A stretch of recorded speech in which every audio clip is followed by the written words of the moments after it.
For years we've heard one pretty consistent story about the US-China trade war. But what if that whole story is wrong?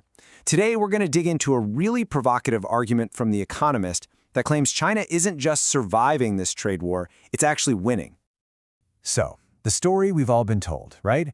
It paints this clear picture of an American victory, all thanks to maximum pressure.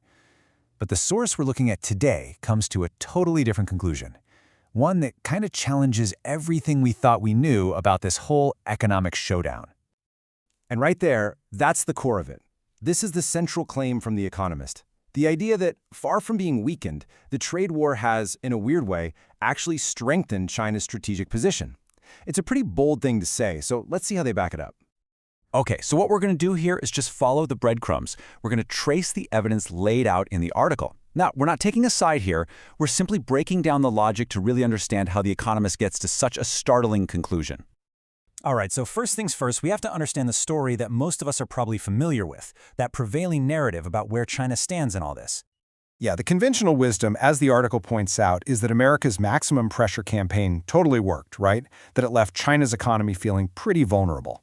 This is the exact assumption that the article is about to try and dismantle piece by piece.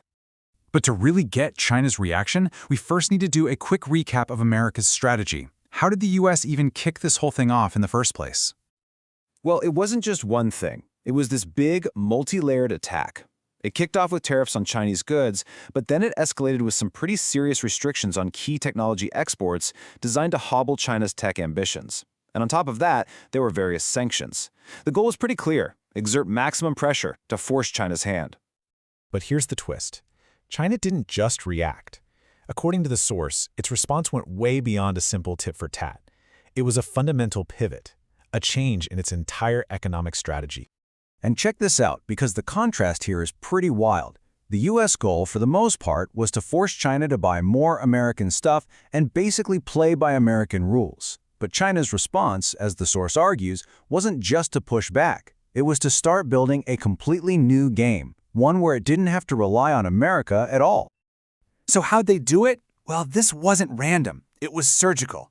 China responded with precision, targeting politically sensitive American exports, things like soybeans, while at the same time launching this massive internal campaign to rip American tech out of its supply chains and start building a whole new global trade system from the ground up. Okay, so that's the strategy, that's the playbook. But does it actually hold up? I mean, what are the numbers telling us? Let's get to the economic scorecard and see how this whole pivot is showing up in the data. And just so we're all on the same page, the argument we're digging into comes straight from this piece in The Economist. So let's jump into the data they're using to actually make their case. All right, here's the first number that jumps out at you. In the year leading up to September, China's imports from the US dropped by 8%. Now, on the surface, that looks like the pressure is working, but that is only half the picture. Because, and this is a huge but, while China was buying less from America, its trade with the rest of the world was absolutely booming, up 27%. This wasn't an economy in collapse. This was an economy in the middle of a massive, incredibly fast pivot away from the US and towards new partners all over the globe. And a pivot that big? Yeah, that has real-world consequences. The source specifically points a finger at major American tech and chemical companies. We're talking big names like DuPont, NVIDIA, and Qualcomm, saying they are now the ones feeling the squeeze from China's moves. And all of this brings us to the final and maybe the most significant piece of the puzzle.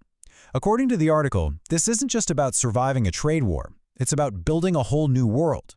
What they're describing here, the endgame, is basically the creation of a parallel economic universe. Think about it.